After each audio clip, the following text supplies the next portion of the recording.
ഞങ്ങളെ അതിവാത്സല്യമായി സ്നേഹിക്കുന്ന ഞങ്ങളുടെ ദൈവമേ, സ്വർഗ്ഗീയ പിതാവേ, അവിടുത്തെ പുണ്യപാദത്തിൽ അടുത്ത് വരുന്ന ഇതേ ദിവസത്തിൽ മുഖത്തേക്ക് നോക്കുവാൻ അവിടുന്ന് ഞങ്ങളുടെ ജീവിതത്തിൽ ഒരുക്കിയ നല്ല അവസരങ്ങൾക്കായി സ്തോത്രം ചെയ്യുന്നു. ആദിപിതാക്കന്മാരൊക്കെ ആത്മാവിലും സത്യത്തിലും ആരാധിച്ചതുപോലെ ഇതേ ദിവസം ആത്മാവിൽ നൂറിൽ അങ്ങ് ആരാധിപ്പാം, ദൈവസന്നിധി സന്തോഷിപ്പാം.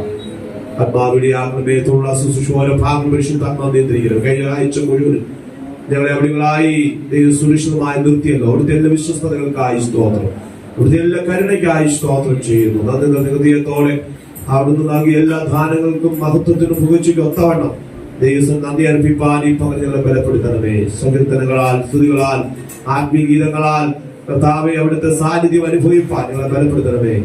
ശുശ്രൂഷകൾ ഭാഗങ്ങൾ പരിശുദ്ധാത്മാവ് നിയന്ത്രിക്കണമേ. കടന്നു ജനത്തിനായി സ്തോത്രം. ഓരോ വ്യക്തികളെ ദൈവം നിയന്ത്രിക്കണമേ. കടന്നു വരാൻ ആഗ്രഹിക്കുന്നവരെ ദൈവം കൂട്ടുവരുത്തണമേ. പരിശുദ്ധാത്മാവിന്റെ വലിയ കൃപയും സാന്നിധ്യം അനുഭവിപ്പാൻ ദൈവവഴിയാകണമേ. ചുറ്റുപാടുകളെ ദൈവം നിയന്ത്രിച്ചാലും ദൈവയാൽ പൊതിയണമേ. ആത്മാവിന്റെ ശക്തി പ്രാപിച്ച് മടങ്ങിപ്പോകുവാൻ ദൈവവഴിയാകണമെന്ന് പ്രാർത്ഥിക്കും. സകല മാനത്തിനും മഹത്വത്തിനും പുകഴ്ചയ്ക്കും യോഗ്യൻ അവിടുന്ന് മാത്രമാകിയാൽ ഞങ്ങൾ സ്തോത്രം ചെയ്യുന്നു. സമസ്ത ഏൽപ്പിക്കുന്നു യേശുവിൻ നാമത്തിൽ തന്നെ. അവരെ കരങ്ങൾ ഉയർത്തി കർത്താവിന്റെ മഹത്വം കരയേറ്റാം. ഒരശക്തിയോട് ദൈവത്തിന് മഹത്വം കരയേറ്റാം. ഉത്സാഹത്തോട് ദൈവത്തിന് മഹത്വം കരയേറ്റാം. ഹല്ലേലൂയ.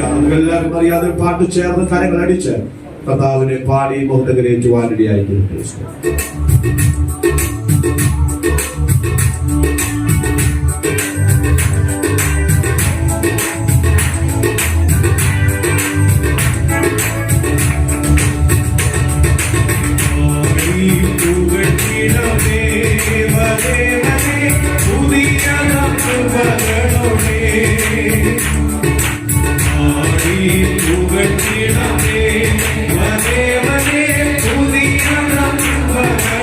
Hey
44 സങ്കീർത്തനം നമുക്ക് എഴുന്നേറ്റിരുന്ന് ദൈവസന്നിധിയുമായി ശരീരത്തിൽ നമുക്ക് നിറയേറ്റാം. 44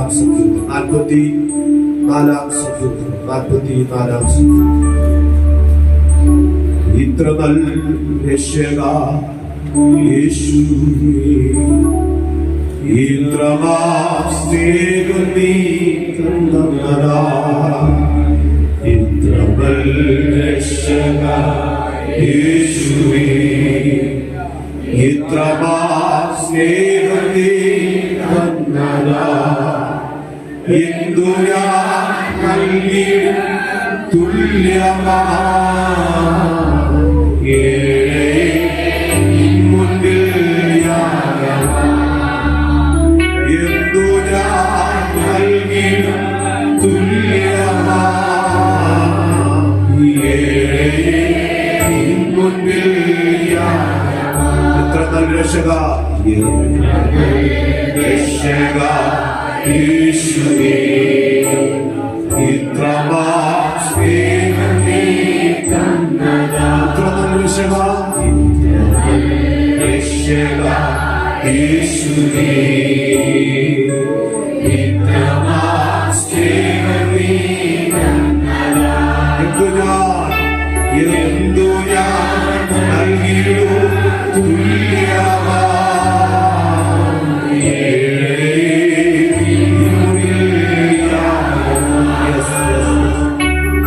എന്തു ഞാൻ നൽകിയോ തുല്യമാ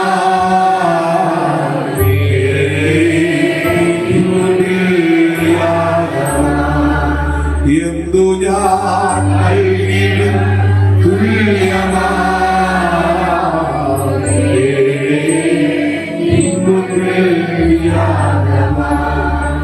44 സങ്കീർത്തനം. ദൈവമേ, പൂർവകാലത്ത് ഞങ്ങളുടെ പിതാക്കന്മാരുടെ നാടുകളിൽ നീ ചെയ്ത പ്രവൃത്തി അവർ ഞങ്ങളോട് വിവരിച്ചിരിക്കുന്നു. ഞങ്ങളുടെ ചെവി കൊണ്ട് ഞങ്ങൾ കേട്ടുമിരിക്കുന്നു.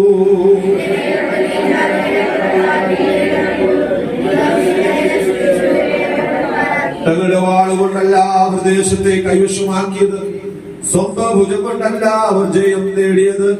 നിന്റെ വലം കൈയും നിന്റെ ഭുജവും നിന്റെ മുഖപ്രകാശമത്രേ നിനക്ക് അവരോട് പ്രീതി ഉണ്ടായിരുന്നുവല്ലോ.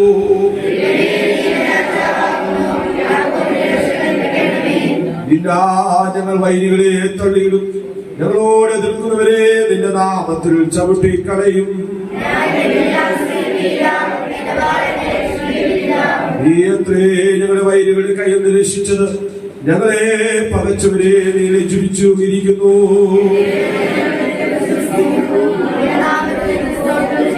ഇപ്പോഴോ നീ ഞങ്ങളെ തള്ളിക്കളഞ്ഞു ലജ്ജിപ്പിച്ചിരിക്കുന്നു, ഞങ്ങളുടെ സൈന്യങ്ങളോട് പുറപ്പെടുന്നുമില്ല.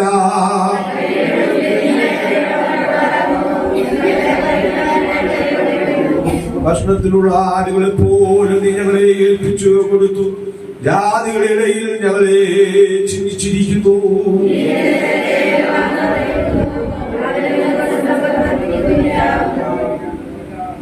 നീ ഞങ്ങളെ അയൽക്കാർക്ക് അപമാനിച്ചു, ചുറ്റുമുള്ളവർക്ക് നിന്നെയും പരിഹാസമാക്കുന്നു.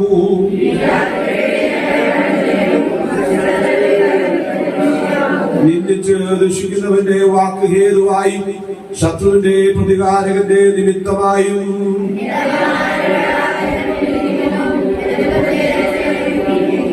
ഇതൊക്കെ ഞങ്ങൾക്ക് ഭവിച്ചു. ഞങ്ങളോ നിന്നെ മറന്നിട്ടില്ല, നിന്റെ ദൈവത്തോട് വിശ്വസ്തത കാണിച്ചതുമില്ല.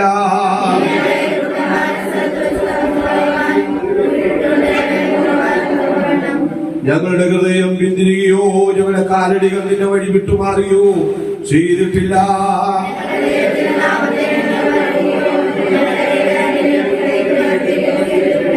ദൈവം അത് ശോധന ചെയ്യാതിരിക്കുമോ?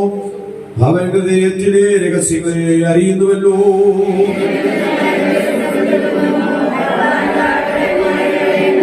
കർത്താവേ, ഉണരണമേ, നീ ഉറങ്ങുന്നതെന്ന് എഴുന്നേൽക്കണമേ, ഞങ്ങളെ എന്നേക്കും തള്ളിക്കളയരുതേ.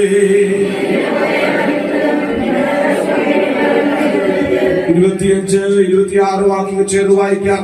ഞങ്ങൾ ദൈവത്തോളം കുനിഞ്ഞിരിക്കും, ഞങ്ങളുടെ വയറ് ഭൂമിയോട് പറ്റിയിരിക്കും. ഞങ്ങളുടെ സഹായത്തിനായി എഴുന്നേൽക്കണമേ, നിന്റെ നിമിത്തം ഞങ്ങളെ വിടുവിക്കണമേ. നമ്മുടെ വിശുദ്ധ കരങ്ങൾ ഉയർത്തി കർത്താവിന്റെ മഹത്വം കരയേറ്റാം. ശക്തിയോട് ദൈവത്തിന് മഹത്വം കരയേറ്റാം. ദൈവം നമ്മെ അടുപ്പിക്കുമാറാക്കുന്ന ദൈവമാണല്ലോ, നമ്മോട് കരുണ കാണിക്കുന്ന ദൈവമാണല്ലോ. അവിടുത്തെ എല്ലാ വിശ്വസ്തകൾക്കായി കർത്താവിനെ സ്തോത്രം ചെയ്യാം. അവിടുത്തെ എല്ലാ പരിപാലനകൾക്കായി കർത്താവിനെ സ്തോത്രം ചെയ്യാം. അവിടെ ചെയ്ത എല്ലാ ഉപകാരങ്ങൾക്കും തക്കവണ്ണം ഇന്ന് നമുക്ക് ദൈവത്തിന് മഹത്വം കരയേറ്റുവാൻ ദൈവമേ ആയുസ് ദൈവമേ അവിടുന്ന് ഒരുക്കിയ അവിടുത്തെ എല്ലാ ദൈവകൃപകളെയും ആർത്ത് കർത്താവിന് നമുക്ക് മഹത്വം കരയേറ്റാം. അവൻ നല്ലവന്ന് രുചിച്ചെറിയുകയും അവനെ ക്ഷണഭാവിക്കുന്ന പുരുഷ ഭാഗ്യവാനെ രേഖപ്പെടുത്തിയിരിക്കുന്ന പോലെ അവിടെ നമുക്ക് ചെയ്ത എല്ലാ ഉപകാരങ്ങളെ ഓർത്ത് നമ്മുടെ ഹൃദയത്തോടെ നമുക്ക് കർത്താവിന് നമുക്ക് സ്തോത്രയാഗം അർപ്പിപ്പാൻ ദൈവം അവസരം വരികല്ലോ. ആ കരങ്ങൾ ഉയർത്തി കർത്താവിന് മഹത്വം കരയേറ്റാം. ഓരോ ശക്തിയോടെ ദൈവത്തിന് മഹത്വം കരയേറ്റാം. എല്ലാവർക്കും അറിയാതൊരു പാട്ട് ചേർത്ത് കരങ്ങൾ അടിച്ച് ആ നിൽക്കുന്ന അതിൽ പിൽക്കാരെ പഠിച്ചേർത്ത് പാടി ദൈവത്തെ നമുക്ക് ആരാധിക്കാം. മനോവേദന, മനശോധന, ജീവിതത്തിൽ കടന്നു വരുമ്പോൾ വേദന കർത്താവിന്റെ സാന്നിധ്യത്തെ തിരിച്ചറിഞ്ഞ് ആ ചേർന്ന് പാടി നമുക്ക് ദൈവത്തെ മഹത്വം കരയേറ്റാം.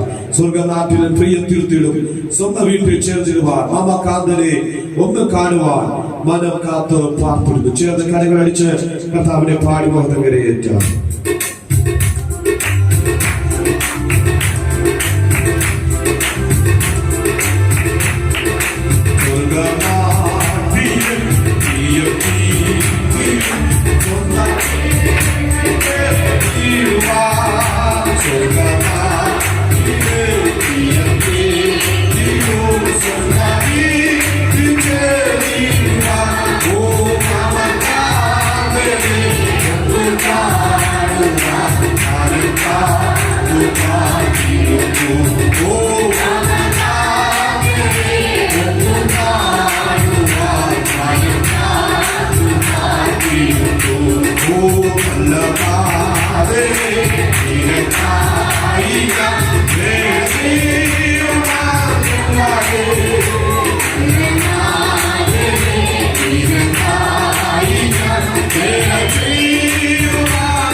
അവിടുത്തെ സന്ധിയിലൂടെ ഞങ്ങളോട് ഇടപെടും വചനത്തിന്റെ വാക്ക് ഞങ്ങൾക്ക് വേണ്ടി തുറക്കുന്നത് ഇത് ജനത്തോട് കരുണ കാണിക്കും.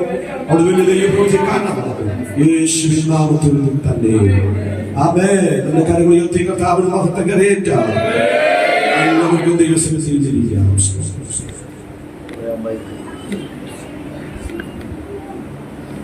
ഈ അനുഗ്രഹമായ നല്ല നിമിഷങ്ങളെ ഓർത്ത് കർത്താവിന്റെ മഹത്വം കരയേറ്റുന്നു. ഇതിന്റെ ഈ പകൽ ഒരുമിച്ച് ദൈവസ്ഥിതി കടന്നുകൊണ്ട് ദൈവത്തെ സ്തുതിപ്പാൻ, ദൈവത്തെ ആരാധനപ്പാൻ സർവകൃപാലുവായ ദൈവം ഒരുക്കിയ അനുഗ്രഹീതമായ നല്ല നിമിഷങ്ങളെ ഓർത്ത് കർത്താവിന്റെ സ്തോത്രം ചെയ്യുന്നു. കഴിഞ്ഞൊരാഴ്ച വട്ടം മുഴുവൻ നമ്മെ ഭദ്രമായി സുരക്ഷിതമായി അവിടെ നമ്മെ നിർത്തുകയും ദൈവത്തിന്റെ കരുണയാൽ നമ്മെ കരുതുകയും ചെയ്ത അവിടുത്തെ വിശ്വസ്തകളെ ഓർത്ത് കർത്താവിന്റെ സ്തോത്രം ചെയ്യുന്നു. കൂട്ടായ്മയായ നമ്മുടെ പ്രിയപ്പെട്ടവരുടെ വിവിധ സ്ഥലങ്ങളിൽ ദൈവം കരുതിയ വിധങ്ങൾക്കായി സ്തോത്രം ചെയ്യുന്നു. അവരുടെ രോഗം ശരിയായിരിക്കുന്ന അർത്ഥം പ്രിയപ്പെട്ടവരും നമ്മുടെ നന്ദികൊണ്ട് 4-ാം സങ്കീർത്തനമാണ് നാം വായിക്കപ്പെടുവാൻ ഇടയായി തീർന്നത്. 44-ാം സങ്കീർത്തനം ഏകദേശം 26 വാക്യങ്ങളാൽ സമ്പുഷ്ടമായ ഒരു സങ്കീർത്തനമാണ് 44-ാം സങ്കീർത്തനം. ഈ 44-ാം സങ്കീർത്തനം കോരകൂത്തന്മാരുടെ സങ്കീർത്തനം എന്നാണ് അവിടെ രേഖപ്പെടുത്തിയിരിക്കുന്നത്. കോരകൂത്തന്മാരുടെ സങ്കീർത്തനം എന്ന് പറയുമ്പോൾ കഴിഞ്ഞ കാലം ഇസ്രായേലിന്റെ ദൈവം വഴി നടത്തിയ വിധങ്ങളും അവരുടെ ഹൃദയ വിചാരങ്ങളെയാണ് ഈ 44-ാം സങ്കീർത്തനത്തിൽ രേഖപ്പെടുത്തിയിരിക്കുന്നത്. കോരകൂത്രന്മാർ ഈ സങ്കീർത്തനങ്ങൾ ഒരുപക്ഷെ ഇസ്രായേലിന്റെ ചരിത്രത്തോട് ബന്ധപ്പെട്ട് തന്നെ ഈ സങ്കീർത്തനങ്ങളെ അത് രേഖപ്പെടുത്തുവാൻ അവർക്ക് കഴിഞ്ഞു എന്നുള്ളതാണ് അതിശ്രേഷ്ഠകരമായ കാര്യം. ഈ സങ്കീർത്തനത്തെ 3ആയിട്ട് തരംതിരിക്കപ്പെട്ട ഈ സങ്കീർത്തനത്തെ 3 ചിന്തകൾ നമുക്ക് 44-ാം സങ്കീർത്തനത്തിൽ കാണാൻ കഴിയും. പിതാക്കന്മാർ ദൈവം നടത്തിയ വിധങ്ങൾ തലമുറകളോട് വിവരിക്കുന്ന ഒരു ചരിത്രം ഈ 44-ാം സങ്കീർത്തനത്തിലുണ്ട്. 1-ാം ഭാഗമാണ്. കഴിഞ്ഞ കാലങ്ങളിൽ പിതാക്കന്മാർ അനുഭവിച്ച കഷ്ടങ്ങളും നഷ്ടങ്ങളും പ്രയാസങ്ങളുടെ നടുവിൽ വരും തലമുറകളോട് പ്രകീർത്തിക്കുന്ന ചില ഭാഗങ്ങൾ അവിടെ രേഖപ്പെടുത്തിയിട്ടുണ്ട്. അടുത്തതായി ഇസ്രായേലിന്റെ ഇപ്പോഴത്തെ അവസ്ഥയെ ആത്മാവിൽ കണ്ടുകൊണ്ട്, അത് മാത്രമല്ല അന്നിന്റെ അവസ്ഥകൾ ആയിരുന്ന ദൈവസാന്നിധ്യം വിട്ടുള്ള അവരുടെ ചലനത്താൽ അവരുടെ ജീവിതത്തിൽ വന്ന പരാജയങ്ങളെയും കൂടെ അവിടെ അവരുടെ അപ്പോഴത്തെ അവസ്ഥ മാത്രമല്ല ഇപ്പോഴത്തെ അവസ്ഥയും അത് ആത്മാവിൽ തിരിച്ചറിഞ്ഞ് സംസാരിക്കുന്നതായിട്ട് ഈ സങ്കീർത്തനത്തോട് മനസ്സിലാക്കിയിരുന്നു. അത് മാത്രമല്ല ഭാവി കാലത്ത് അവർ വെളിപ്പെടാൻ പോകുന്ന ദൈവ പ്രവൃത്തികളെ പറ്റി രേഖപ്പെടുത്തിയിട്ടുണ്ട്. ചരിത്രമാണ്. ആ ചരിത്രത്തിലൂടെ ഇസ്രായേൽ ദൈവത്തിലുള്ള മഹത്വം കരയേറ്റുകയാണ്. അപ്പൊ ഈ 3ആയിട്ട് ഈ 44-ാം സങ്കീർത്തനം രേഖപ്പെടുത്തും. ഒന്ന്, ഇസ്രായേലിന്റെ കഴിഞ്ഞ കാലങ്ങളിൽ ദൈവം ചെയ്ത ആമേൻ കഷ്ടങ്ങളുടെ നടുവിൽ വരും തലമുറകൾക്ക് ഓർക്കുവാൻ ചില ചരിത്രങ്ങൾ പിതാക്കന്മാർ പറഞ്ഞു കൊടുക്കുന്നു. രണ്ടാമത്തെ ചിന്ത, ഇപ്പോഴത്തെ അവസ്ഥകളെ പറ്റി ഭാവിയിൽ അവർ ആത്മാവിൽ തിരിച്ചറിഞ്ഞ് ഭാവി കാലത്തെ ഇപ്പോഴത്തെ അവസ്ഥകളെ പറ്റി അവര് ദൂരായി സംസാരിക്കുക. അപ്പോഴത്തെ കാലഘട്ടത്തിൽ അവർക്ക് സംഭവിച്ച പരാജയങ്ങളെ അവർ തിരിച്ചറിഞ്ഞ് പ്രാർത്ഥിക്കുന്നു. മൂന്നാമതായി അവൻ സംഭവിച്ച മൂന്നാമത്തെ കാര്യം, ഭാവി കാലത്ത് അവരിൽ സംഭവിക്കാൻ പോകുന്ന ആത്മീയ ഉണർവിനെ ആത്മാവിൽ കണ്ട് അവർ പ്രാർത്ഥിപ്പാനിടയായിത്തീരും. ഇങ്ങനെ മൂന്നായിട്ട് ഈ സങ്കീർത്തനത്തെ നമുക്ക് തരംതിരിക്കപ്പെടുവാനിടയായിത്തീരും. 44-ാം സങ്കീർത്തനത്തിന്റെ 1-ാം വാക്യം 1-ാമത്തെ ഭാഗമാണ്. അവര് വരും തലമുറയോട് ചിലത് പറയാം. പിതാക്കന്മാരിൽ ദൈവം ചെയ്ത അത്ഭുതങ്ങളെ വർണ്ണിപ്പാൻ ഒരു ചരിത്രം തന്നെ പറയുവാൻ അവർക്കുണ്ടായിരുന്നു. എന്താണ് അവർ പറയാനുള്ള ചരിത്രം? 44-ാം സങ്കീർത്തനം 1-ാം വാക്യം വായിക്കാം. 44-ാം സങ്കീർത്തനം 1-ാം വാക്യം വായിക്കാം. ദൈവമേ, പൂർവകാലത്ത് ഞങ്ങളുടെ പിതാക്കന്മാരുടെ നാളുകളിൽ നീ ചെയ്ത പ്രവൃത്തി അവർ ഞങ്ങളോട് വിവരിച്ചിരിക്കുന്നു. ഞങ്ങളുടെ ചെവി കൊണ്ട് തലമുറ പറയുന്നു, അവർ പറഞ്ഞു, ഞങ്ങൾ കേട്ടു. ഒന്നാമത്തെ ഭാഗം പിതാക്കന്മാർ അനുഭവിച്ച കഷ്ടതയും പിതാക്കന്മാർ അനുഭവിച്ച വേദനയും പ്രയാസവും പിതാക്കന്മാർ പറയാൻ തയ്യാറായി. 2 തലമുറകൾ കേൾക്കാനും തയ്യാറായി എന്നുള്ളതാണ്. അവർ പറഞ്ഞു, ഞങ്ങൾ കേട്ടു. സ്തോത്രം. എന്തിനാണ് അവർ കേട്ടത്? അന്നിന്റെ തലമുറയുടെ കാലം വന്നപ്പോ പിതാക്കന്മാർ അനുഭവിച്ച പ്രയാസങ്ങളിലൂടെ ഒന്നും അവർ കടന്നുപോയിട്ടില്ല. എന്നാൽ അന്ന് പിതാക്കന്മാർ കഠിന ശോധനയിലൂടെ, വിതകളിലൂടെ, തീയിലൂടെ, വെള്ളത്തിലൂടെ, വിശപ്പും ദാഹവും ഒക്കെ ജീവിതത്തിൽ അവർ അനുഭവിച്ചപ്പോൾ അമ്മ വരും തലമുറയുടെ സമത്വ അനുഭവത്തിൽ അവർ തിന്ന് പുളച്ച് ദൈവവഴി വിട്ടുപോകാതിരിക്കുവാൻ ഇന്നലകളിൽ പിതാക്കന്മാരെ നടത്തിയ വിധങ്ങൾ വ്യക്തമായി തലമുറയോട് പിതാക്കന്മാർ വ്യക്തമായി അറിയിച്ചിരുന്നു. ഇസ്രായേലിന്റെ തലമുറ നാം ശ്രദ്ധിക്കുമ്പോൾ അവരുടെ 12 വയസ്സ് വരെ 11 വയസ്സ് വരെ മാതാപിതാക്കളിലൂടെയാണ് അവര് ന്യായപ്രമാണത്തിന്റെ വചനങ്ങൾ അവർ ഗ്രഹിപ്പാനിടയായിട്ടുള്ളത്. യഹോവ ഏകൻ, അവൻ മാത്രമേ ഉള്ളൂ ദൈവം എന്നുള്ള ആവർത്തന പുസ്തകത്തിന് 6-ാം അധ്യായത്തിൽ ചില ഭാഗങ്ങൾ വായിക്കാൻ സമയമില്ല. ഇത്യാദി വസ്തുതകൾ വീട്ടിലിരുത്തി മാതാപിതാക്കൾ അവരെ പഠിപ്പിച്ച് അവരെ കൊണ്ട് മനഃപ്പാഠമാക്കിയ ശേഷം സിനഗോഗ് ജനത്തിന്റെ നടുവിൽ, മതവേദാധ്യക്ഷന്മാരുടെ നടുവിൽ ആ പ്രമാണം വള്ളി തെറ്റാതെ പറഞ്ഞു കേൾപ്പിക്കത്തക്ക നിലയിൽ അഭ്യാസം കൊടുക്കുവാൻ മാതാപിതാക്കൾക്ക് ഭവനത്തിൽ കഴിഞ്ഞിരുന്നു. അതുകൊണ്ടാണ് ഇന്നും യഹൂദന്മാർ എവിടെയൊക്കെ ചുറപ്പെട്ടു പോയെങ്കിലും അവരുടെ പല സംസ്കാരങ്ങൾ ഇന്നും നിലനിൽക്കുവാൻ ഇന്നും അവർ കെട്ടുപോയെങ്കിലും അവരവരുടെ പല സംസ്കാരങ്ങളിൽ നിന്ന് വ്യതിചലിക്കാതെ നിലനിൽക്കാൻ കാരണമെന്ന് ചോദിച്ചാൽ ചെറുപ്രായത്തിലെ മാതാപിതാക്കളിലൂടെ നൽകപ്പെട്ട 12 വയസ്സ് വരെ നൽകിയ ആത്മീയ പരിശീലനങ്ങളും ആത്മീയ ശിക്ഷണവും അവരെ സ്വാധീനമാക്കിയതുകൊണ്ട് ഇന്നും യഹൂദൻ ദൈവത്തിന്റെ പ്രത്യേക കരുതൽ അവരെ ദ്രോഹിക്കുന്ന ശത്രുവിന്റെ നടുവിലും അവനെ വിട്ടുമാറാത്ത വായ്ത്തത്തെ അനുഭവിക്കാൻ കാരണം അന്നിന്റെ പിതാക്കന്മാർക്ക് നൽകിയ ശിക്ഷണ നടപടികളാണ്. മുസ്ലിംസിന്റെ ഭവനങ്ങളിൽ, നല്ല മുസ്ലിം ഭവനങ്ങളിൽ അവരുടെ തലമുറകളെ രാവിലെ സ്കൂളിൽ പോകുന്നതിന് മുമ്പ് അവരെ മദ്രസയിൽ കടത്തിവിട്ട് അവരെ പഠിപ്പിച്ച് ഖുർആൻ പഠിപ്പിച്ച് അതിനുശേഷം സ്കൂളിൽ വിടും. എല്ലാ ദിവസവും ഉണ്ട്. നമ്മളൊക്കെ അങ്ങനെയുള്ള ഭവനങ്ങളുടെ അരികിലൊക്കെ താമസിക്കുന്നവരാണല്ലോ. നിങ്ങൾ ശ്രദ്ധിച്ചിട്ടുണ്ടോ? കൃത്യസമയത്ത് പ്രഭാതത്തിൽ കുഞ്ഞുങ്ങൾ പോകുന്നത് കണ്ടിട്ടുണ്ടോ? സ്തോത്ര. അവർക്ക് ട്യൂഷനുകൾ എല്ലാം ഉണ്ട്. പക്ഷെ രാവിലെ കൃത്യസമയമാകുമ്പോ അവരുടെ പള്ളിയിൽ കടന്നു ചെന്ന് അവർ വേറെ ഒരു പഠിപ്പാൻ വിചാരിച്ചിരും. അതുകൊണ്ട് പഠിക്കുന്നത് കൊണ്ടുള്ള ഒരു ഭാഗം പറയാ, അവരാ തലങ്ങളിൽ അവരറിഞ്ഞ പ്രമാണത്തിന് വേണ്ടി അവർ ഉറച്ചു നിൽക്കുന്നു. ഞാനൊരു കാര്യം പറയാ, ഞായറാഴ്ച സൺഡേ സ്കൂള് നമുക്ക് ഞായറാഴ്ച മാത്രമേ ഉള്ളൂ. അതുപോലെ ഉഴക്കുന്ന കുഞ്ഞുങ്ങളുണ്ട്. ഞാനൊരു കാര്യം പറയാ, ഇത്ര ലളിതമായി നമുക്ക് ആത്മീയ കാര്യങ്ങൾ ദൈവം ലളിതമായി നൽകുമ്പോ അതിന്റെ മൂല്യം അവരെക്കാൾ ശ്രേഷ്ഠകരമാണെന്ന് നാം തിരിച്ചറിഞ്ഞ് എത്രയധികം നാം ദൈവത്തിന് മഹത്വം കൊടുക്കുകയും നമ്മുടെ തലമുറകളെ ആത്മീയ അഭ്യാസനത്തിൽ നാം വളർത്തുവാനിടയാകണം. കരമേറ്റി കർത്താവിന്റെ സ്തോത്രം ചെയ്താട്ടെ. സ്തോത്ര മാതാപിതാക്കളെ, ദൈവം നിങ്ങൾക്ക് നൽകിയ തലമുറകളെ അവരുടെ കർത്തവ്യം, അതിനുമേൽ അവയെ അധികാരം നിങ്ങൾക്ക് എല്ലാ തരത്തിൽ തന്നിട്ടില്ല. നിങ്ങൾക്ക് അവരെ വളർത്താനാണ് ദൈവം തന്നത്. വളർത്തുക എന്ന് പറഞ്ഞാൽ ദൈവത്തിനും മനുഷ്യനും കൊള്ളാവുന്നവരായി, ആത്മീയവനത്തിൽ കൊള്ളാവുന്നവരായി അവരെ ഒരുക്കിയെടുക്കുവാൻ ഒരു അധ്യാപകന്റെ ജോലി സ്തോത്രം ചെയ്തെടുക്കുവാനുള്ള ഒരു വേല എത്രയോ നിങ്ങൾ ഏൽപ്പിക്കപ്പെട്ടിരിക്കുന്നത്. അത് കൃത്യമായി ചെയ്താൽ അവർ നിങ്ങൾക്കൊരു ആശ്വാസമായി തീരുകയും അവർ നിങ്ങൾക്കൊരു അനുഗ്രഹമായി തീരുകയും ചെയ്യും. അതുകൊണ്ടാണ് വചനം പറയുന്നത്, ബാല്യത്തിലെ മുഖം ചുമക്കുന്നത് പുരുഷന് നല്ലത്. ബാല്യത്തിലെ മുഖം ചുമക്കുന്നത് പുരുഷന് നല്ലത്. ബാല്യത്തിലെ കർത്താവിനെ അറിയുകയും ബാല്യത്തിലെ ദൈവത്തിന് വേണ്ടി നിൽക്കുകയും ആത്മീയ അച്ചടക്കം ഭവനത്തിൽ കൊടുക്കുന്നത് നമ്മുടെ തലമുറകൾ നമുക്കൊരു അനുഗ്രഹവും ഒരു ആശ്വാസവും നമുക്കൊരു വിശ്രാമമായി തീരുവാനിടയായി തീരും. അതുകൊണ്ട് ഞാൻ കാര്യം പറയാ, പിഞ്ചു കുഞ്ഞുങ്ങളുള്ള മാതാപിതാക്കൾ ശ്രദ്ധിക്കുക. നിങ്ങളുടെ ആത്മീയ മണ്ഡലത്തിൽ നിങ്ങൾ കഴിഞ്ഞ നിങ്ങളുടെ തലമുറകളിൽ ആത്മീയ തലത്തിന്റെ നിഴലുകൾ, അയവ് അല്ലെങ്കിൽ പൂർണ്ണതയിൽ ഉണ്ടാകുന്ന വ്യതിചലനത്തിൽ ഉണ്ടാകുന്ന അയവ് നിങ്ങളുടെ തലമുറകൾ പ്രതികരിക്കാനിടയായി തീരും. നിങ്ങൾ ആത്മീയത്തിൽ തീഷ്ണതയുള്ളതാണെങ്കിൽ അതിന്റെ ആത്മീയ പ്രചോദനം, പ്രതിഫലനം നിങ്ങളുടെ തലമുറകളിൽ നിലവിളിച്ചു കാണുവാനിടയായി തീരും. കരമുയർത്തി കർത്താവിനെ സ്തോത്രം ചെയ്താട്ടെ.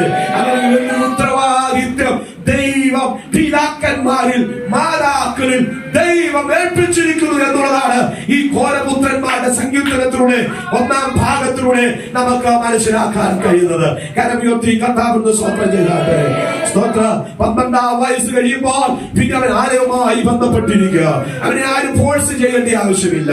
അവൻ ആലയത്തിൽ കടന്നു ചെന്ന് അവൻ ദൈവദാസന്മാരോടുകൂടെ പുരോഹിതന്മാരോടുകൂടി അവൻ ചേർന്ന് ആത്മീയ തലത്തിൽ പ്രവർത്തനാസജ്ജരായി തീരും. അങ്ങനെ ഒരു ആത്മീയ മൂല്യമാണ് യഹൂദന്മാരുടെ നിലവാരങ്ങളിൽ നമുക്ക് കാണപ്പെടാൻ കഴിയുന്നത്. നമുക്ക് യേശു കർത്താവിന്റെ ആ ജനന സമയത്ത് മാതാപിതാക്കൾ 8-ാം നാൾ പരിച്ഛേദന ഏൽക്കേണ്ടതിന് വേണ്ടി അവ എടുത്തുകൊണ്ടുപോയി.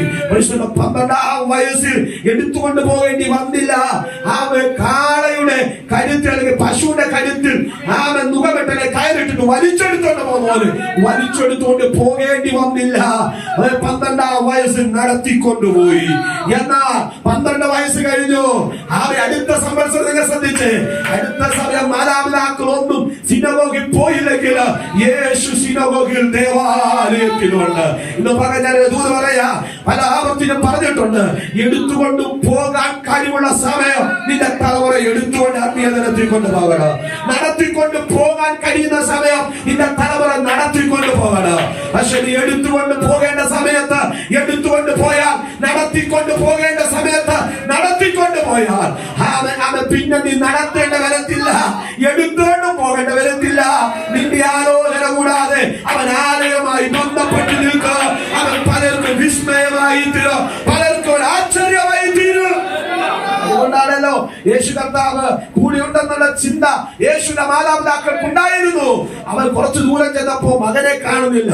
അവർ തിരിഞ്ഞു വന്നപ്പോ കണ്ട കാഴ്ച പ്രകാരമാണ് അവൻ സന്നിധി സംഘത്തോടുകൂടെ ന്യായപ്രമാണ കർത്താക്കളോട് ചേർന്ന് ദൈവം വചന അവൻ വാദിച്ചു കൊണ്ടിരിക്കുക. എത്രാം വയസ്സിലാണെന്നറിയാമോ? ഏകദേശം 12 വയസ്സോട് ബന്ധപ്പെട്ട ഇത് പറയാ. ആ അറിവ് എവിടുന്ന് കിട്ടി? യഹൂദന്റെ കുടുംബത്തിനകത്ത് പ്രാപിക്കുന്ന അറിവ്. ഇത് പകരം ദൂത് പറയാ, നമ്മുടെ തലമുറകൾക്ക് വേണ്ടി നാം ജീവിക്കട്ടെ. തലമുറകൾക്ക് വേണ്ടി നാം ആത്മീയതകൾ കെട്ടുപണിയപ്പെടട്ടെ. തലമുറകൾക്ക് വേണ്ടി നമ്മുടെ ജീവിതത്തിന്റെ ആത്മീയ തലങ്ങൾക്ക് ആവശ്യമില്ലാത്ത കാര്യാദികളെ വിലക്കണ്ട. അവൻ നമ്മുടെ തലമുറയ്ക്ക് വേണ്ടി ചിലർക്ക് വ്യയം ചെയ്ത നമ്മുടെ തലമുറകൾ ആത്മീയ മണ്ഡലത്തിൽ ദൈവസനെ പ്രശോഭിക്കുന്നവരായി തീരും. എന്താണ് ഇസ്രായേലിന്റെ പിതാക്കന്മാർക്ക് പറയാനുള്ള ചരിത്രം? ഏകദേശം 3 ചരിത്രങ്ങളാണ് അവർ കുഞ്ഞുങ്ങളോട് പറയുന്നത്. 3 ചരിത്രം. അതെല്ലാം വായിപ്പിക്കാൻ സമയമില്ല. എങ്കിലും നിങ്ങൾക്ക് ഒരു പഠനാത്മക തലത്തിൽ ആ ചരിത്രം എന്ന് പറയാൻ ആഗ്രഹിക്കുന്നു. 1-ാമത്തെ ചരിത്രം എന്ന് പറയുന്നത് പുറപ്പാട് പുസ്തകം 12-ാം അധ്യായത്തിന്റെ 25-ഉം 27-ാമത്തെ വാക്യശകലം. ആ സംഭവ ചരിത്രം പിതാക്കന്മാര് കുഞ്ഞുങ്ങളോട് അറിയിച്ചിരിക്കുക. അതാണ് 1-ാമത്തെ ചരിത്രം. പുറപ്പാട് പുസ്തകം 12-ാം അധ്യായം 25, 27 വാക്യങ്ങൾ വായിക്കാം. യഹോവ അരുളി ചെയ്തതുപോലെ നിങ്ങൾക്ക് തരുവാനിരുന്ന ദേശത്ത് നിങ്ങൾ എത്തിയ ശേഷം നിങ്ങൾ ഈ കർമ്മം ആചരിക്കണം. ഈ കർമ്മം എന്തെന്ന് നിങ്ങളുടെ മക്കൾ നിങ്ങളോട് ചോദിക്കും. ഈ കർമ്മം എന്തെന്ന് നിങ്ങളുടെ മക്കൾ നിങ്ങളോട് ചോദിച്ചാൽ മിസ്രയീമ്യരെ ദണ്ഡിപ്പിക്കിയാൽ മിസ്രയീമിലിരുന്ന ഇസ്രായേൽ മക്കളുടെ വീടുകളെ ഒഴിഞ്ഞു കടന്ന് നമ്മുടെ വീടുകളെ രക്ഷിച്ച യഹോവയുടെ പെസഹ യാഗമാകുന്നു ഇത്. ഒന്നാമത്തെ ചരിത്ര പിതാക്കന്മാർ തലമുറയോട് വിവരിച്ച ഒന്നാമത്തെ ചരിത്രം പെസഹ കുഞ്ഞാടിന്റെ അറക്കപ്പെടലിന്റെ ഒരു ചരിത്രം കുഞ്ഞുങ്ങളോട് പിതാക്കന്മാർ വിവരിച്ചു. അന്നിന്റെ പിതാക്കന്മാർ എന്താണ് വിവരണം? അടിമവീടായ മിസ്രയീമിലായിരുന്നു. നമ്മൾ ഊഴിവിചാരകന്മാർ നിമിത്തം ബന്ധനത്തിലായിരുന്നു. നമുക്ക് സ്വസ്ഥതയില്ലായിരുന്നു, സമാധാനമില്ലായിരുന്നു.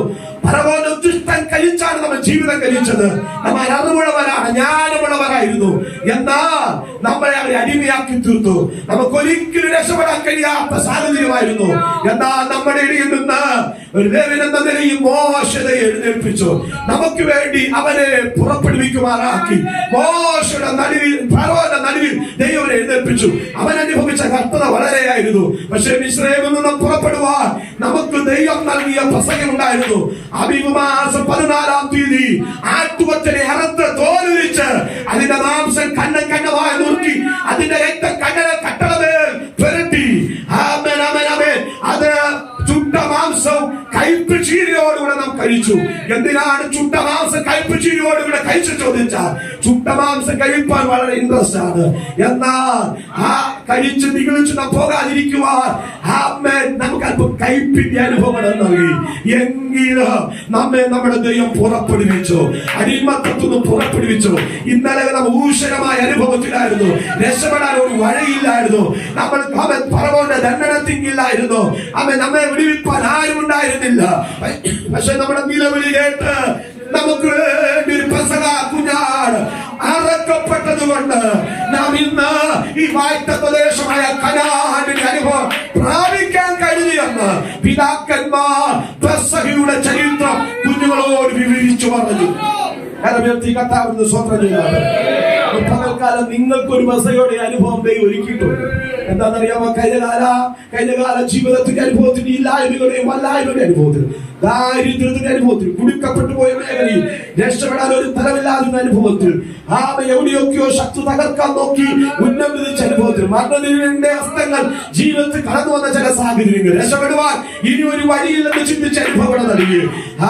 നിനക്ക് പകരമായി പുതിയ പഴയ നിയമത്തിൽ പറയുന്ന പോലെ മറ്റു പലതിനെ വിട്ടുകൊടുത്തിട്ട് നിന്നെ ഒരു യോഗ്യതയെ കാണാതിരിക്കുമ്പോ നിന്നെ ദൈവത്തിന്റെ ശ്രദ്ധ ജാതിയാണെന്ന് തിരഞ്ഞെടുത്ത് ദൈവം നിനക്ക് അനുഗ്രഹങ്ങൾ വായ്ത്തട്ടം നൽകിയ ആ പെസഹയുടെ ആത്മീയ തല നിന്റെ തലമുറയോട് നീ വിവരിച്ചു പറയുവാനിടയാകണം. കരമുയർത്തി കർത്താവിന് സ്വന്തം ചെയ്താട്ടെ. ഇന്ന് എത്ര പേരത് തിരിച്ചറിയുന്നുണ്ട്?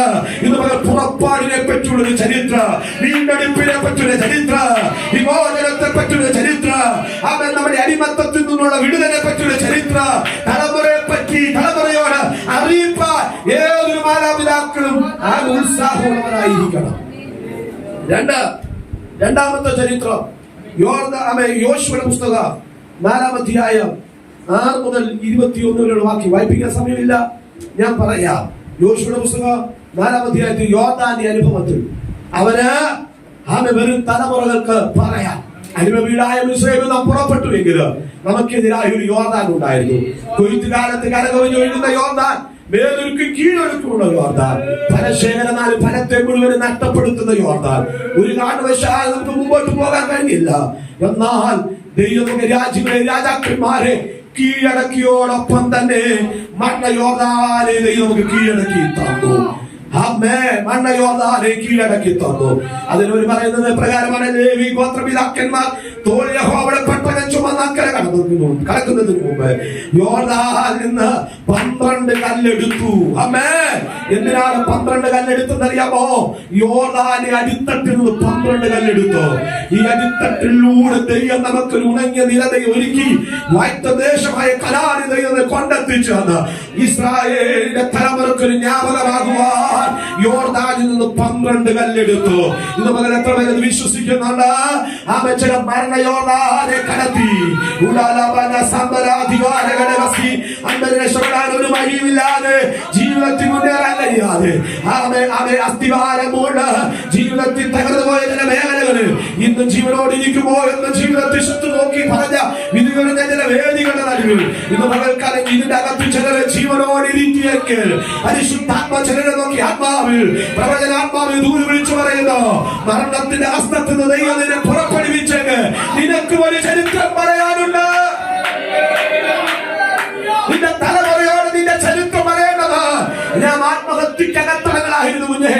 ആ ബലി എന്ന തലമുറ ഇന്ന് ഭൂമി കാണാൻ ഒരു വഴിയുമില്ലായിരുന്നു കുഞ്ഞെ.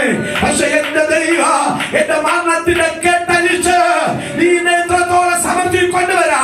എന്റെ ദൈവ മരണത്തിന്റെ കെട്ടഴിച്ച് എന്നെ പുറത്തെടുത്തത് നിന്റെ വീട് തന്നെ ഘനമാക്കി തീർന്നു. തലമുറയോട് പറയാ, മരണത്തിന്റെ കെട്ടഴിഞ്ഞവർ യോദ്ധാവിന് വിടുതലേറ്റെടുത്തവർ അത് തിരിച്ചു പറയാൻ എന്തെങ്കിലും ഇതുവരെ ഉണ്ടെങ്കിൽ ആത്മാവിൽ തിരിച്ചറിഞ്ഞ് പ്രാർത്ഥിച്ചു പറയാതെ പറയാണ്. നമ്മുടെ മരണക്കെട്ടഴിച്ചവർ ഒരുവരുണ്ട്. സ്വത്രം ചെയ്യാൻ ഓരോ ശക്തിയോടെ ദൈവത്തിന് യേശുവിന്റെ അധികാരമുള്ള നാമത്തിൽ എത്രപേരെന്ന് മകനത് വിശ്വസിക്കുന്നുണ്ട്? എത്രപേരെന്ന് മകനത് വിശ്വസിക്കുന്നുണ്ട്? അമ്മേ, മൂന്നാമത്തെ പറയാനുള്ളത് ആവർത്തന പുസ്തകം 6-ാം അധ്യായം 7 മുതൽ 20 വരെയുള്ള വാക്യവും 8-ാം അധ്യായം 11 മുതൽ 14 വരെയുള്ള സംഭവ ചരിത്രം ഇസ്രായേൽ തലമുറയോട് പറയാൻ അവർക്കുണ്ടായിരുന്നു. ഒന്ന് വായിച്ചോളൂ.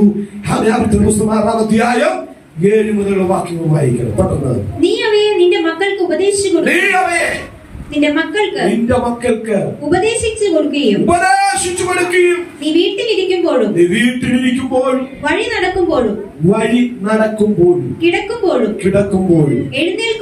എഴുന്നേൽക്കുമ്പോഴും അവയെ കുറിച്ച് സംസാരിക്കുകയും വേണം. കേട്ടോ, എപ്പോഴൊക്കെ പറയണം വഴി നടക്കുമ്പോ ഇവിടെ കുറ്റം അവിടുത്തെ കുറ്റം ഇവിടുത്തെ കുറ്റം പറഞ്ഞ് നടക്കാനില്ല. വഴി പോകുമ്പോഴും നിന്റെ ജീവിതത്തിന്റെ പരാജയങ്ങളിൽ ഓർത്ത ദൈവത്തെ ശക്തിയുള്ള ദൈവത്തിന് മാത്രമേ. അപ്പൊ ഞാൻ പലപ്പോൾ പറയാറുണ്ട്, കൂട്ടുവിശ്വാസത്തിന്റെ കുറ്റം പറഞ്ഞതിന്റെ തലമുറ പറഞ്ഞാൽ നാളെ അവനൊരു വിമർശകനാണ്. യാതൊരു വ്യത്യാസമില്ല. നാളെ അവനൊരു ആരായി തീരും. കുഞ്ഞു പറഞ്ഞാട്ടെ, നാളെ ആരാകും? ആരും കേൾക്കുന്നില്ലെന്ന്. നാളെ ആരായി തീരും? ഒരു വിമർശകനായി തീരും. എന്നാൽ ആത്മീയ സമ്പത്തിന്റെ കാര്യം പോരായ്മയുടെ കാര്യമല്ല. ദൈവം ചെയ്ത വിടുതലുകളെ നീ പറഞ്ഞാൽ നിന്റെ തലമുറ നിനക്ക് ഒരു അനുഗ്രഹമായി. സ്തോത്രം. ഉപദേശയുടെ കുറ്റം നീ പറഞ്ഞാൽ നിന്റെ കുടുംബത്തിനകത്തും സ്തോത്രം വിമർശിക്കാൻ പലരും വിമർശിക്കുന്നവരായി മാറും. നാളെ വിശ്വാസത്തിൽ വരാൻ നീ വില കുടിക്കേണ്ടി വരും. കരമൂർത്തി കർത്താവിന് സ്തോത്രം ചെയ്താൽ ആത്മീയ ലോകത്തെ നോക്കി നീ വിരൽ ചൂണ്ടിയാൽ അവന്റെ കൂടാരത്തിനകത്ത് വിരൽ ചൂണ്ടുന്ന അനാക്യരെ പോലെ നിന്റെ കൂടാരത്തിൽ ജനിക്കും. കരമൂർത്തി കർത്താവിന് സ്തോത്രം ചെയ്താൽ ഇന്ന് പകൽക്കാല ആത്മീയ മണ്ഡലത്തിൽ തിരിച്ചറിയേണ്ടത് ആത്മീയ മൂല്യങ്ങളെ തിരിച്ചറിയട്ടെ. കരമൂർത്തി കർത്താവിന് സ്തോത്രം ചെയ്താൽ അതുകൊണ്ട് പോകുമ്പോഴും വരുമ്പോഴും കിടക്കുമ്പോഴും നിന്റെ തലമുറയോട് പറയാനുള്ളത് ആത്മീയ കാര്യങ്ങൾ പറയട്ടെ. പോരാ, ശക്തിയോടെ ദൈവത്തിന് മഹത്വം കരയട്ടെ. കിടക്കുമ്പോഴൊക്കെ കഥ പറഞ്ഞു കൊടുക്കണം. കിടക്കുമ്പോഴൊക്കെ സക്കായിയുടെ കഥ പറയണം. കിടക്കുമ്പോഴൊക്കെ അബ്രഹാമിന്റെ കഥ പറയണം. മരുഭൂമിയിൽ ഇസ്രായേലിനെ വഴി നടത്തി വിട പറയണം.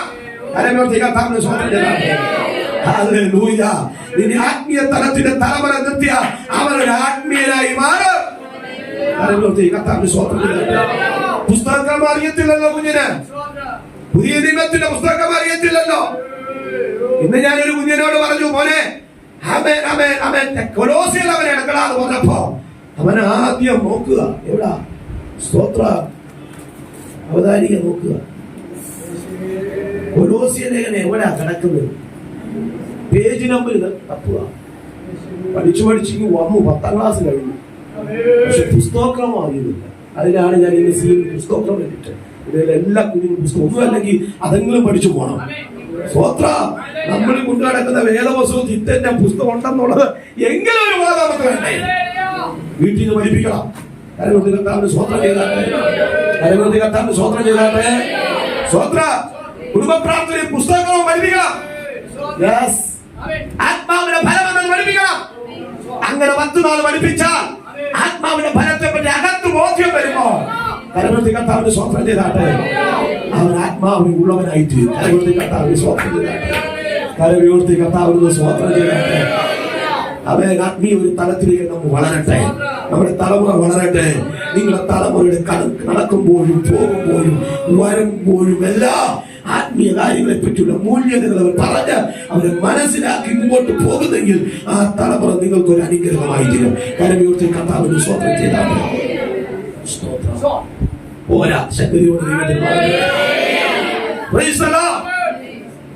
അപ്പോ 3 ചരിത്രമാണ് അവർ പറഞ്ഞത്. 1 പെസഹയുടെ ചരിത്രം, 2 യോർദാന്റെ ചരിത്രം, 3 വീട്ടിൽ ചെന്ന് ഈ ഭാഗം വായിക്കണം. 3 മരുഭൂമിയിലൂടെ ദൈവം നടത്തിയ വിധങ്ങളെ പറ്റിയുള്ള ചരിത്രം. ഈ 3 ചരിത്രം ഈ പിതാക്കന്മാര് കുഞ്ഞുങ്ങളോട് എന്ത് ചെയ്യും? ഇന്നിന്റെ തലമുറകൾക്ക് വന്ന പോരായ്മ ഞാൻ പറയാം. ഒരു അല്ലലും ഇല്ല, ഒരു പോരായ്മയില്ല. കുഞ്ഞു പറയുമ്പോ എല്ലാം വാങ്ങിച്ചു കൊടുക്കും. ഹലോ,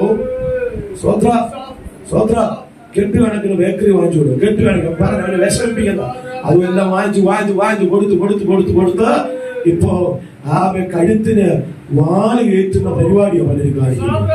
കൈവത്തി കർത്താവിന് സ്തോത്രം ചെയ്താൽ നിന്റെ കുഞ്ഞിനൊന്ന് വിശപ്പെന്തെന്ന് പഠിപ്പിക്കുക. നിന്റെ കുഞ്ഞിന് ഉപവാസം എന്തെന്ന് പഠിപ്പിക്കുക. കുഞ്ഞിന് ദാരിദ്ര്യം എന്തെന്ന് പഠിപ്പിക്കുക. കൈവത്തി കർത്താവിനൊന്ന് സ്തോത്രം ചെയ്യട്ടെ. ഉപവസിക്കാൻ പഠിപ്പിക്കുക, ദാരിദ്ര്യം പഠിപ്പിക്കുക. ഒരു ദിവസം ഹോളിസ് കൊടുത്തില്ലെങ്കിലോ, ഒരു ദിവസം പാല് കൊടുത്തില്ലെങ്കിലോ, പൈസ ഇല്ലെങ്കിൽ കടമെടുക്കാൻ നിൽക്കരുത്. കടമെടുത്ത് കർത്താവിന് സ്തോത്രം ചെയ്യട്ടെ. ഇവിടെ എന്റെ കയ്യിൽ പൈസ ഇല്ലടാ, നീ പോയി പ്രാർത്ഥിക്കടാന്ന് പറയാ. മാതാപിതാക്കൾ തന്റെ ഉണ്ടായ ആ കുഞ്ഞു പോയി പ്രാർത്ഥിച്ചു വാങ്ങിക്കണം. കരമെടുത്ത് കർത്താവിന് സ്തോത്രം ചെയ്യട്ടെ. യേശുവിന്റെ അധികാരം മോനത് മനസ്സിൽ ചിന്തിക്കും. ഉടനെ വാങ്ങിച്ചു കൊടുക്കാൻ നിന്നാ അവൻ നിന്നെ ചൂഷകനാക്കി മാറ്റും. കരമെടുത്ത് കർത്താവിന് സ്തോത്രം ചെയ്യട്ടെ. ഇല്ലായ്മയും വല്ലായ്മയും നിന്റെ തലമുറ കണ്ടുപിടിക്കട്ടെ. കരമെടുത്ത് കർത്താവിന് സ്തോത്രം ചെയ്യട്ടെ. പോരാ, ശക്തിയോടെ ദൈവത്തിന്റെ മഹത്വം കരയട്ടെ. ഞാനിപ്പോ വേദനിപ്പിക്കുമായിരിക്കും, പക്ഷെ എന്താ ചെയ്യാനാ? 44-ാം സങ്കീർത്തനം വരുന്ന വഴിയല്ലേ. ഈ വരുന്ന വഴി നമുക്ക് ചിന്തിച്ചു പോകാം. കരമെടുത്ത് കർത്താവിന് സ്തോത്രം ചെയ്യട്ടെ. ഹല്ലേലൂയ. ഒരു വ്യക്തി ഒരു കാര്യം ഒരു പെൻസിൽ എടുത്താ എവിടെയെങ്കിലും പെൻസിൽ കൊണ്ട് എവിടുന്ന് വാങ്ങും എന്ന് ചോദിച്ചു കൊടുപ്പിക്കാം.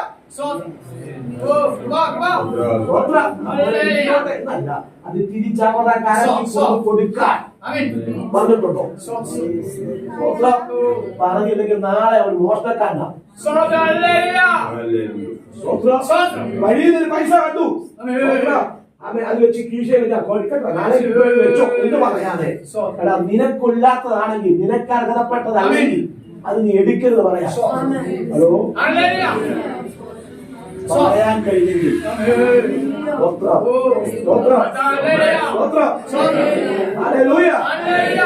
ആത്മീയ മൂല്യം വീട്ടിൽ പഠിപ്പിച്ച തലമുറകൾ അനുഗ്രഹിക്കും.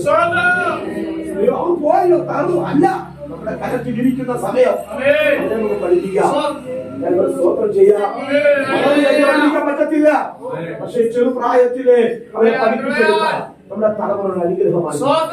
ഞാൻ ഉൾപ്പെടെയുള്ള തലമുറ പിതാക്കന്മാരെ തിരിച്ചറിയാൻ പരിശുദ്ധാത്മ എന്നോട് നിങ്ങളോട് പറയുന്ന അത് തിരിച്ചറിയുന്ന കാര്യങ്ങളത്തേക്ക് ആത്മീയ മൂല്യം വ്യക്തിപരമായ ജീവിതത്തിൽ തിരിച്ചറിഞ്ഞ് മുമ്പോട്ട് പോകാം. പിതാക്കന്മാർ ഉണരട്ടെ, പ്രാർത്ഥിക്കുന്നവർ ഉണരട്ടെ, തലമുറകൾക്ക് വേണ്ടി ഇരുവ് നിൽക്കുന്ന ഉണരട്ടെ, തലമുറകൾക്ക് വേണ്ടി പ്രാർത്ഥന ഡിപ്പോസിറ്റ് ആക്കി മാറ്റട്ടെ. ദൈവപ്രവർത്തിക്കാൻ കാലമായി. ഇനി 3ാമത്തെ ചിന്ത, ഇപ്പോഴത്തെ അവരുടെ അവസ്ഥ എന്ന് വായിക്കാം, ചിന്തിക്കണം, വായിക്കാം. സ്തോത്രം. 44-ാം സങ്കീർത്തനം, 44-ാം സങ്കീർത്തനം അതിന്റെ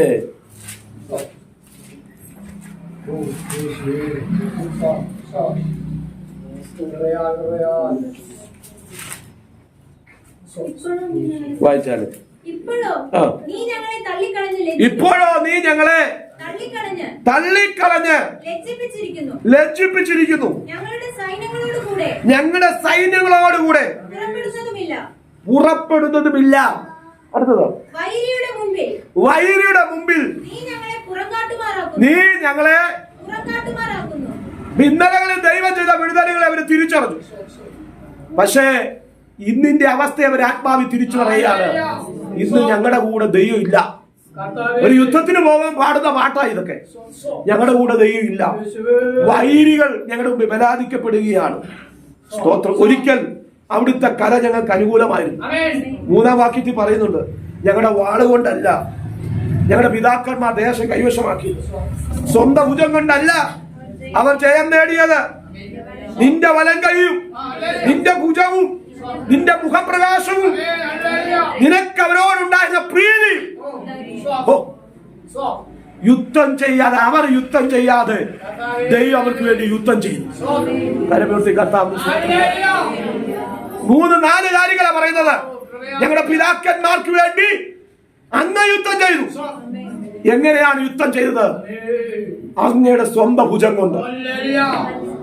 സ്തോത്രം. നിന്റെ വലം കൈ കൊണ്ട്, നിന്റെ ഭുജം കൊണ്ട്, നിന്റെ മുഖപ്രകാശം കൊണ്ട്, സ്തോത്രം, നിന്റെ പ്രീതിയാ നീ അവരെ രക്ഷിച്ചെടുത്തു. സ്തോത്രം. ഇത് ഞങ്ങൾക്കുണ്ടായ അവസ്ഥ. അപ്പൊ ഞങ്ങൾ ശത്രുക്കളുടെ നടുവിൽ പകയ്ക്കപ്പെട്ടവരെ പോലെ ആയിരിക്കും.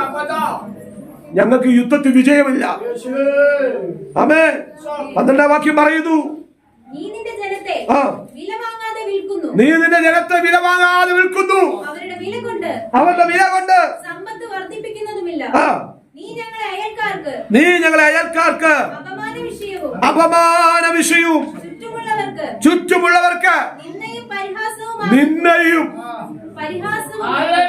ദൈവത്തെ വിട്ടുപോയ ഇസ്രായേലിന്റെ ചരിത്രമാണ് ഇവിടെ പറയുന്നത്.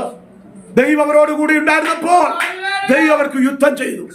ദൈവം അവരോട് കൂടി ഇല്ലാതിരുന്നപ്പോ യുദ്ധങ്ങളിൽ പരാജയങ്ങൾ സംഭവിച്ചു. പക്ഷെ ഇതിന്റെ നടുവിൽ അവർ തലമുറ ആസ്ഥാനപ്പെട്ടിട്ട് ദൈവത്തോട് പറയുക. 26-ാം വാക്യം വായിക്കാം.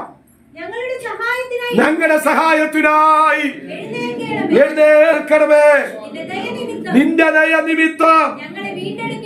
ഇന്ന് പകൽ ഞാൻ ദൂത് പറയട്ടെ, നീ ഞങ്ങളെ തള്ളിക്കളഞ്ഞാലും ഞങ്ങളെ വീണ്ടും ജീവിപ്പിക്കുന്ന ദൈവമാണ്. എത്ര പേരത് വിശ്വസിക്കുന്നുണ്ട്?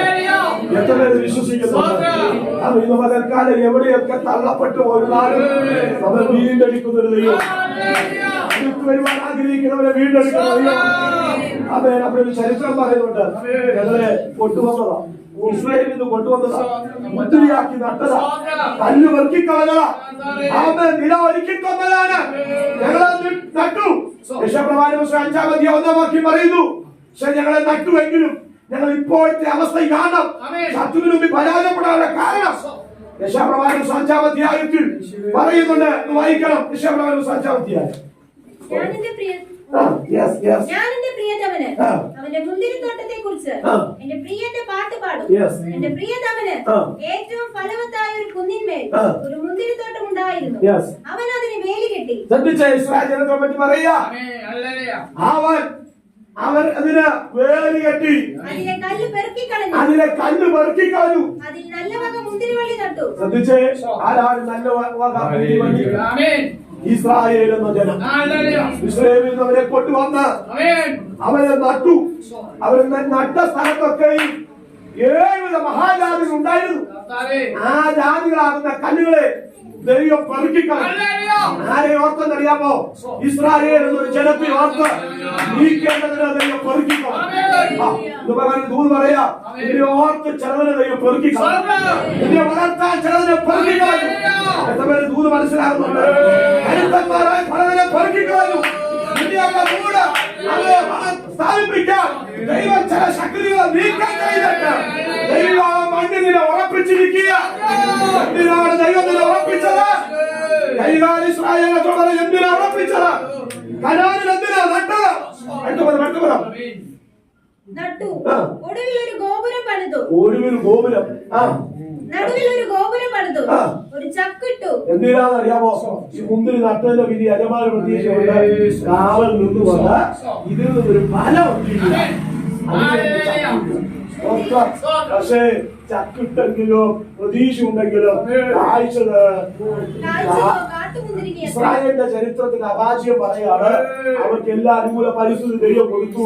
ഇസ്രായേലിന് വിളിച്ചു വരുത്തി നട്ടു, ആദിശക്തി നീക്കം ചെയ്തു നട്ടു. പക്ഷേ മുന്തിരിയുടെ അനുഭവം ഫലം അവർ വെളിപ്പെടാൻ കഴിയാതെ അവർക്ക് വെളിപ്പെട്ടു വന്നത് കാട്ടുമുന്തിരി. പക്ഷെ എന്താ സംഭവിച്ചെന്നറിയാമോ? ആറ്റുമുദ്രിക ആയതുകൊണ്ട് ദൈവം എന്ത് ചെയ്തു? അതിനെന്ത് ചെയ്തു? നീക്കം ചെയ്തു. അതൊക്കെ വരെ തിരിച്ചറിയാം. ദൈവം നമ്മെ നട്ടെങ്കിൽ കാട്ടുമുദ്രിക നയിക്കാനല്ല, നല്ലവരെ നയിക്കാം. ആയിരിക്കുന്ന മണ്ഡലങ്ങളിൽ ഫലഫലം മോശമായിരുന്നു, പരാജയമായിരുന്നു, ദൈവസ്നേഹമില്ലാത്തവരായിരുന്നു, അമ്പ് പറയുന്നവരായിരുന്നു. നമ്മുടെ നിലമാറ്റി നിലവാരം മാറ്റി വലിയ പ്രതീക്ഷയും വെച്ചിട്ട്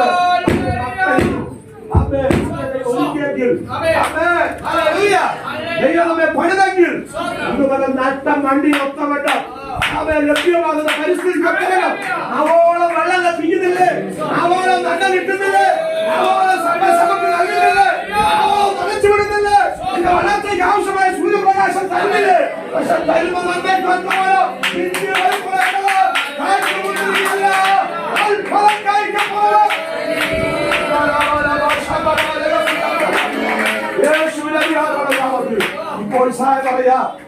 ശത്രുക്കൾക്ക് ഞങ്ങളെ പുറം കാട്ടുമാറാക്കി. കാരണം എന്താണെന്നറിയാമോ? കായ്ക്കേണ്ടവരെ കായ്ക്കാൻ കഴിയാത്തപ്പോ അത് പ്രവൃത്തി അസ്ഥാനത്തായി, പരാജയം ഉണ്ടായി, തകർക്കപ്പെട്ടു. അവരെ ശത്രുവിൽ അവർ ഒന്നുമല്ലാതായി തലമുറ പറയും, ഞങ്ങളെ വീണ്ടും ഒന്ന് ജീവിക്കണമേ, ഞങ്ങളെ സഹായിക്കണമേ, ഞങ്ങൾക്ക് ഉദ്ധാനം തരണമേ, ഞങ്ങളെ മടക്കി വരുത്തണമേ, ഞങ്ങളെ ശക്തീകരിക്കണമേ. ഇന്ന് ദൈവസഭയോട് പരിശുദ്ധാത്മാവിന് പറയാനുള്ളത്, ആത്മാവിന് ജാഗരിക്കാൻ തയ്യാറായ നഷ്ടപ്പെട്ടതിനെ മടക്കി വരുത്തുന്ന, ആത്മീയ ചൈതന്യത്തിലേക്ക് മടക്കി വരുത്തുന്ന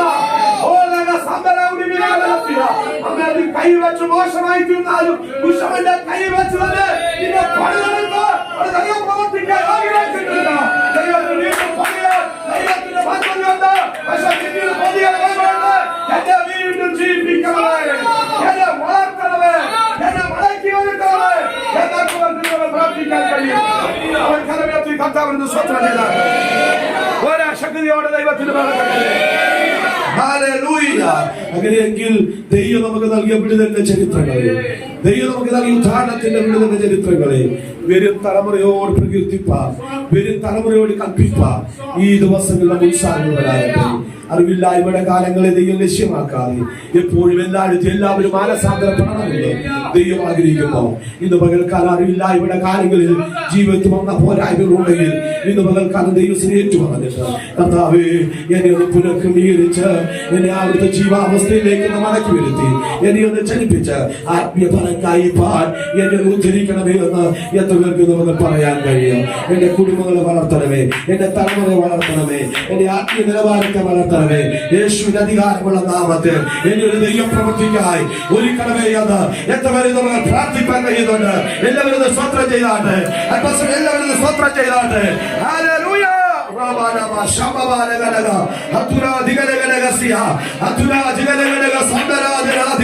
യേശുവിന്റെ അധികാരമുള്ള നാമത്തിൽ ഹല്ലേലൂയ, ഹല്ലേലൂയ.